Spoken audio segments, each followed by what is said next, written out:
ในเชียงสัวពលរដ្ឋប្រុសស្រីជាធិបតេយ្យขันในตรองนาត្រង់អាមេរិកអាហ្វ្រិកឬអឺរ៉ុបថានៅកម្ពុជា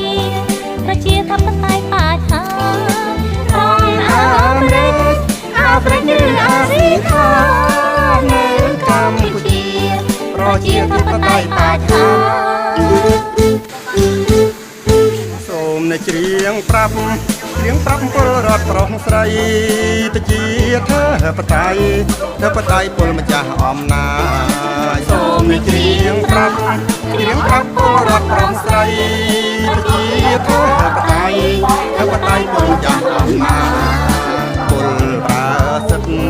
លើកដាក់ដំណាងមិនខ្លាដល់យភាពអំណាចត្រាយថាឆែកអែនបាឡា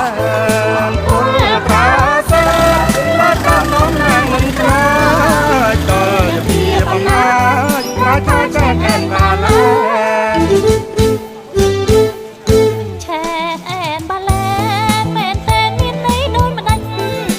រៀនបានតែស្ដាប់ហើយហឹងត្រជាណាសិននៃឱកាសមានបានតែដល់មួយក្រជានេះមិនបានហើយពីនិតគ្នាទៅមកមានសិទ្ធិបោះឆ្នោតនៅ